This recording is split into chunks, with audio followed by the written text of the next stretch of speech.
மக்கள் எல்லோரும் பொய் சொல்லுகிறார்கள். விஜய் எம்ஜிஆரோடு ரொம்ப சிறப்பாக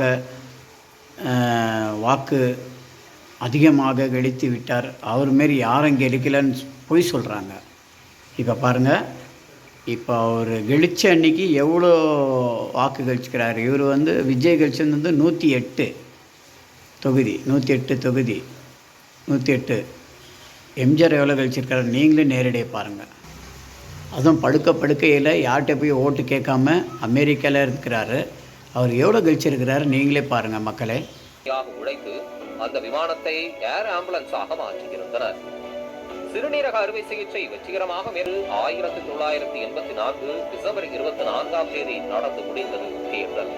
அனைவரும் எதிர்பார்த்தது போலவே வெற்றி வாகை சூடியது அதிமுக காங்கிரஸ் கூட்டணி. ஆண்டிப்பட்டியில் அமோக வெற்றி பெற்றார் எம்ஜிஆர். அதிமுக 132 தொகுதிகளிலும் காங்கிரஸ் 61 இடங்களிலும் வெற்றி பெற்றனர். திமுக கூட்டணிக்கு 34 இடங்களே கிடைத்தன. சமகாலத்தில் நடைபெற்ற மக்களவை தேர்தலில் காங்கிரஸ் 414 தொகுதிகளில் அமோக வெற்றி கண்டது. மீண்டும் பிரதமரானார் ராஜீவ் காந்தி. அப்போலோவில் இருந்து அரைகுறை சுய நினைவுடன் அமெரிக்கா சென்ற எம்ஜிஆர் 1985 பிப்ரவரி 5ஆம் தேதி சென்னை திரும்பினார். முதலமைச்சராக சென்று தேர்தல் முடிந்த பிறகு மீண்டும் முதலமைச்சராகவே தமிழகம் திரும்பினார் மக்கள் திலகம். அப்போது பரங்கிமலையில் உள்ள ராணுவ கேட்டிங்களா புரட்சித்தலைவருடைய பவரை? விமானத்தில் அங்கே அமெரிக்காவிலேருந்தே இங்கே உடம்பு சரியாத இருந்த கழிச்சிட்டாரு. அந்தமாரி மக்களை இப்போ எம்ஜிஆரோட என்டிஆரோட இவர் தான் நல்ல பேர் நல்லா பெற்றின்னு சொல்கிறீங்களே, எந்த வாயில் சொல்கிறீங்க நீங்கள்லாம்? இதை கேட்டாவது உண்மையை தெரிஞ்சுக்கோங்க. வீடியோவோடு போட்டிருக்கேன் நான். கர்நாடகா எம்ஜிஆர் லாரன்ஸ் மேடை அமைக்கப்பட்டிருந்தது. அவரை காண ஆயிரக்கணக்கானோர் திரண்டிருந்தனர். மேடைக்கு வந்த காரில் இருந்து வழக்கமான புன்னகை பூத்த முகத்துடன் இறங்கினார் எம்ஜிஆர். மக்களை பார்த்து எப்போதும் போல் கைகளை அசைத்தார். இரட்டை விரலை காண்பித்தார்.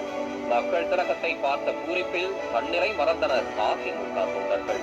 எதிர்கட்சிகளின் பரப்புரைகளை பொய்யாக்கி தாயகம் திரும்பிய எம்ஜிஆரை கொண்டாடி மகிழ்ந்தது தமிழகம். பிறகு பிப்ரவரி 10ஆம் தேதி முதலமைச்சராக அவர் மட்டும் பொறுப்பேற்றார். அடுத்தடுத்த நாட்களில் அமைச்சர்கள் பதவியேற்றனர். தான் மன உறுதி படைத்தவன் என்பதை மீண்டும் ஒருமுறை நிரூபித்தார். அதனால்தான் வரலாறானார் எம்ஜிஆர். பார்த்தீங்களா புரட்சித் தலைவரோட ரசிகரை நான் எவ்வளோ ப்ரூவ் பண்ணியிருக்கிறேன் பார்த்தீங்களா? அதுபோல் இது அடுத்தது எம்ஜிஆரை விஜயோட எம்ஜிஆர் கம்மின்னு சொல்லவே சொல்லாதீங்க. எப்போவுமே தலைவர் எம்ஜிஆர் தான். 132 கழிச்சிருக்கிறாரு. ஆனால் விஜய் வெறும் 8, 108.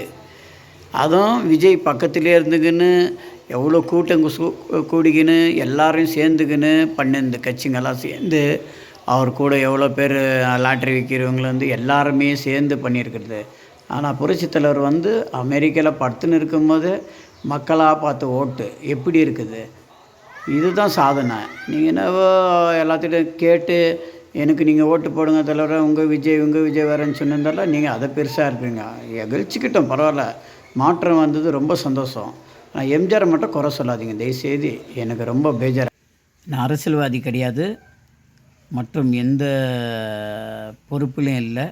புரட்சித்தலைவர் ரசிகராமாக்க புரட்சித்தலைவர் மேல் ஏழை எளியவர்களுக்கு தான தர்மம் செய்கிறேன். இதுதான் கர்நாடகா எம்ஜிஆர் லாரன்ஸ்.